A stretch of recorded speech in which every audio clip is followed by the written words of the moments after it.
when Allah said, do masah of your face and your hand, what is meant by hand? So some scholars from Tabi'een and that time, like Muhammad bin Salama and Ibn Shihab, Zuhri, they said it is hands up to shoulders and armpits, all the way. We'll come to it why. Imam Ahmad bin Hanbal and the other scholars of that time, and Imam Auza'i, Dawood al-Zahiri, his madhab is,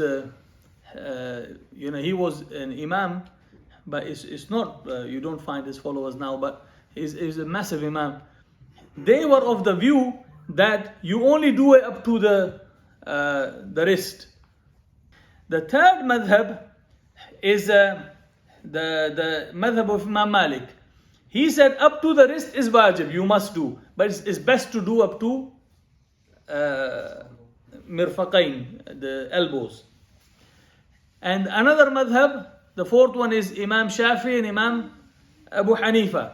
They said you must do it up to mirfaqain, your elbows. So one was up to shoulder, that madhab no one follows anymore. Okay? And second one was just your wrist. Third one was you must do wrist, but it's best to do up to your elbows. And the fourth one is you must do up to elbows. There are different views of the scholars. Maybe we can go a little bit into why the difference of opinion they occur. So initially what happened was Ammar bin Yasir radiallahu ta'ala anhu, he said, I was with Nabi sallallahu alaihi wasallam in the travel where the ayah of Tayammum was revealed. And there are many narrations on that and different versions of it and at different times. So everyone has taken, and we'll go back to inshallah, everyone who takes a ruling for a reason. Okay? So Ammar bin Yasir said, I was with Prophet sallallahu alaihi wasallam in the travel where this ayah of Tayammum was revealed. And everyone knows the hadith. Aisha radiallahu ta'ala anha, she had lost her necklace, and and the story continues, and they ran out of water. They stopped at a place, there was no water, and the people complained, and then the ayah of Tayammum was revealed. He said, when the ayah of Tayammum was revealed, Sahaba, they wiped with one hit their face, and the second one their shoulders up to armpits. Ila al-manakibi wal-abat. That's the words of the hadith. So this is from Ammar bin Yasir. This hadith has been mentioned in many books, Musnad al-Shafi'i and Musnad Ahmad and other books. There are one book I read, they had mentioned 8 different turuq of this hadith. It doesn't mean this is the most authentic hadith, but it is acceptable hadith. And those people who took it, they took it for a reason. Other madhahib and the 4 madhahib, they are against that view. Reason being, firstly, the hadith says Sahaba did it. The ruling has just come down, and Sahaba, they heard you have to do tayammum, your face and your hands. So they went with as much of the hand as they could. But there is no mention in this hadith that Nabi sallallahu alaihi wasallam has taught someone to do that or ordered someone to do that. And we have other hadith after this incident where Nabi sallallahu alaihi wasallam has himself taught how to do tayammum, and it doesn't go like that.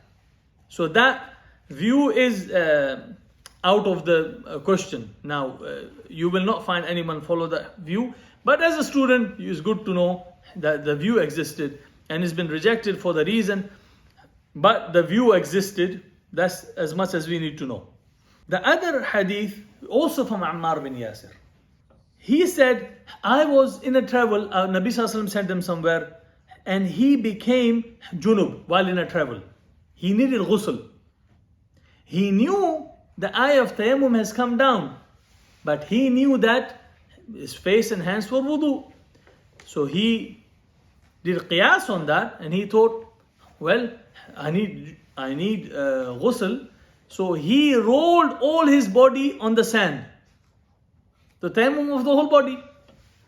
Then when he came back to Nabi Sallallahu Alaihi Wasallam, he said, Ya Rasulullah, this is what happened to me. So Nabi Sallallahu Alaihi Wasallam said, had you done this, so what Nabi Sallallahu Alaihi Wasallam did, informed him, the mash, he hit his hand once, and the mash of the face and the wrist, because that would have been sufficient for you. Do you understand how we moved on from the first view to this? If this is sufficient for ghusl, this is sufficient for wudu as well. There is other version of this hadith where it says, إنما يكفيك الوجه والذراعين إلى المرفقين, and your arms and up to your elbows. Some muhaddithin, they said this hadith is weaker, or that part of the hadith which says up to your elbows is weaker. The one up to the wrist is authentic, no one doubts that. And then there is a doubt on the hadith. Actually, there are too many hadith which say your dhira' and ila al-mirfaqain. So people went with different madhahib. Now, Hanbalis, they said this hadith, which is in Bukhari and Muslim actually, the one hit, I'm not saying two hit, one hit for face and wrist. Yeah? So if someone went like this on the sand, and so he say, Bismillah, blows up, and he does this, and khalas. Yeah? So that is enough in the Hanbali madhab. Malikis, they are fine with it as well. But they say up to here is wajib, but up to elbows, not on your qamis, on your shirt. Obviously you will remove the shirt, yeah? Up to your elbows including is preferred because of the different narrations. Hanafis, what they say is, why they prefer the narration which says up to elbows, because the tayammum is badal for wudu, is a replacement of wudu. A replacement of something or khalifa of something has the same ruling as that thing. We have discussed that before in other masail. So because of that, they said if up to elbows is in wudu, then it must be up to elbows in tayammum as well. Okay, there are some other narrations. I don't know if I should go over them. Maybe just for information for those who are writing. In Abu Dawood and Nisai in the Sunan, there is hadith, different narrations, which says instead of darbatun, one hit, it says darbatain, two hits. So some fuqaha, when presented with the option of one hit and two hit, they prefer always more. So they go with two hit, like the Shafi'is and Hanafis, they say one hit for face and one for your arms, yeah, up to the elbows. So that's their view, because they say there is no harm in choosing what is more. So they take the more cautious approach and they prefer that. There is nothing against the one who takes one hit and up to the wrist.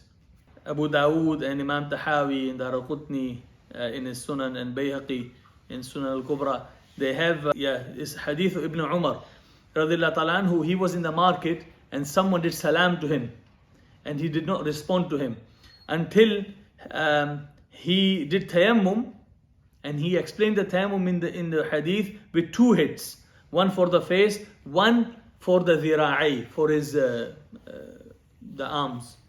Yeah, so this is dhira', all this place. So this hadith said he did that, then he did salam, replied back salam. So that hadith shows that Ibn Umar was in that view. Okay, and also there are other hadith which says darbatun lil wajh wa darbatun lil dhira'ain lil mirfaqain. There is one hit for the face and one hit for the dhira'ain up to the elbow. But some of these hadith have weakness in it.